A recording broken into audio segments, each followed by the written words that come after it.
Listen, if silence makes you reach for your phone, you have a problem. You're not necessarily lonely. You've trained yourself to escape yourself. And every time you escape, being alone becomes harder. Today, we're breaking that dependency. You wake up and check your phone before your feet even hit the floor. You eat alone, with YouTube playing beside you. You walk with headphones, because silence feels uncomfortable.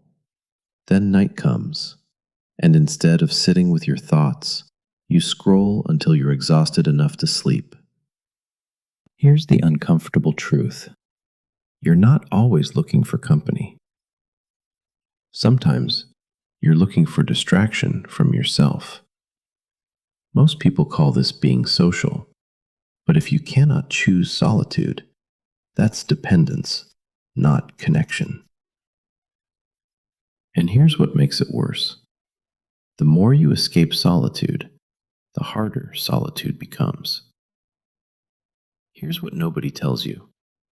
Being comfortable alone is a trainable psychological skill. Your brain adapts to repeated patterns. When boredom always leads to stimulation, your brain learns to demand stimulation. The goal isn't becoming antisocial. The goal is choosing company instead of needing it. For the next 30 days, you're going to train solitude like a muscle. 5 steps. No motivational speeches. No disappearing from society. Controlled exposure. Less stimulation. More control. First, kill the automatic escape. Your first problem is simple. You never experience real solitude. The second silence appears, you grab your phone. Habits strengthen through repeated cue, response, and reward loops. Boredom triggers your phone because your brain expects instant stimulation. Here's what you do. Create 2 20-minute phone-free periods every day. No music, no YouTube, no social media, no podcasts. Put your phone in another room. Walk. Sit outside. Eat. Drink your tea. Do absolutely nothing entertaining. Most people eliminate boredom instantly. You'll learn to tolerate it. Because if you can't sit through boredom, you'll never learn to control your attention. If you control your attention, silence stops controlling you. 2. Train solitude progressively. Don't expect yourself to enjoy hours alone on day 1. Start with 20 minutes daily for 7 days. Then 30 minutes for the next 7. By days 15 through 30, build toward 45 or 60 minutes. Gradual exposure works because repeated, manageable exposure can reduce avoidance over time. Don't rush it. Most people run from discomfort. You'll stay until your brain learns there's nothing to fear. You don't become comfortable alone by thinking about it. You become comfortable by staying. 3. Stop running from your thoughts. Silence exposes what you've been avoiding.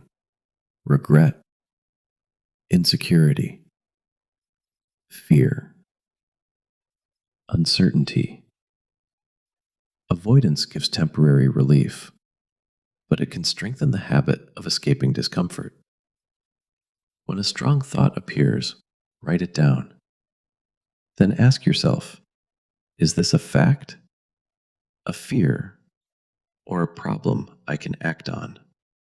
If you think you're behind in life, don't scroll. Write it down. Then choose one action for tomorrow. Here's the truth. Some things you're afraid to hear in silence are things you already know. keep escaping your thoughts, and they'll keep controlling your behavior.